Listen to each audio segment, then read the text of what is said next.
Meski gagal kalahkan Palestina, Ketua Umum PSSI Erick Thohir puas lihat permainan timnas Indonesia. Ketua Umum PSSI Erick Thohir tidak terlalu kecewa dengan hasil 0-0 yang didapatkan tim nasional Indonesia saat melawan Palestina di FIFA Matchday pada Rabu 14 Juni 2023 malam waktu Indonesia bagian Barat. Malahan Erick merasa puas sebab dari segi permainan ia melihat skuad Garuda tampil luar biasa hingga mampu lebih dominan ketimbang tim tamu. Menyambut Palestina di Stadion Gelora Bung Tomo, Surabaya, Jawa Timur, timnas Indonesia memang gagal menang usai ditahan 0-0. Namun Erick melihat banyak hal positif yang terlihat dari laga timnas Indonesia versus Palestina. Seperti halnya timnas Indonesia yang berhasil mendominasi di paruh pertama, tim besutan Sintayong itu bahkan banyak menciptakan peluang emas yang sayang gagal dikonversi dengan baik. Usai pertandingan, Erick mengatakan senang melihat dominasi skuad Garuda atas Palestina dalam laga tersebut. Pria berusia 53 tahun itu menilai timnas Indonesia hanya kurang dalam penyelesaian akhir. Dari segi permainan terlihat Indonesia mendominasi, statistik menunjukkan itu 60% berbanding 40%. Paling tidak ada 3 peluang di babak pertama yang potensi jadi gol, kata Erick dilansir dari laman resmi PSSI.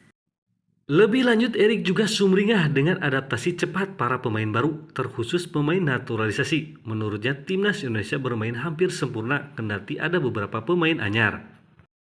Meski imbang, saya puas melihat kerjasama tim yang tampak padu meski beberapa pemain baru tergabung termasuk pemain naturalisasi kita, puji Erick.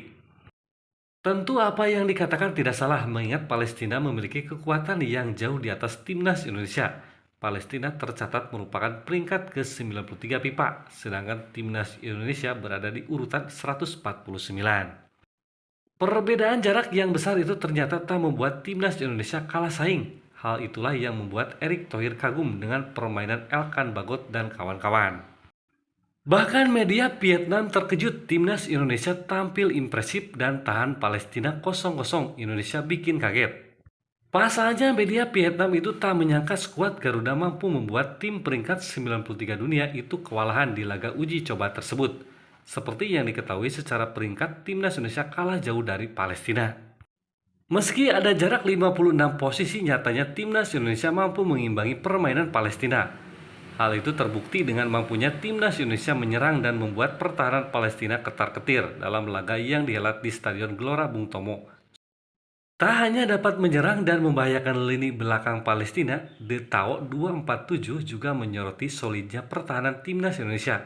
Menurut mereka, semua itu tentu tak lepas dari banyaknya pemain berbakat yang dipanggil Sintayong untuk bermain melawan Palestina. Akan tetapi tetap saja The Tao 247 kaget timnas Indonesia dapat merepotkan Palestina dan membuat tim tersebut gagal menang. Padahal secara di atas kertas seharusnya Palestina dapat melibas timnas Indonesia. Karena itulah The Tao 247 kaget dengan hasil timnas Indonesia versus Palestina tersebut. Rasa terkejut mereka itu disampaikan dari artikel berjudul Malaysia menang 4-1, Indonesia buat bikin kejutan di FIFA Matchday.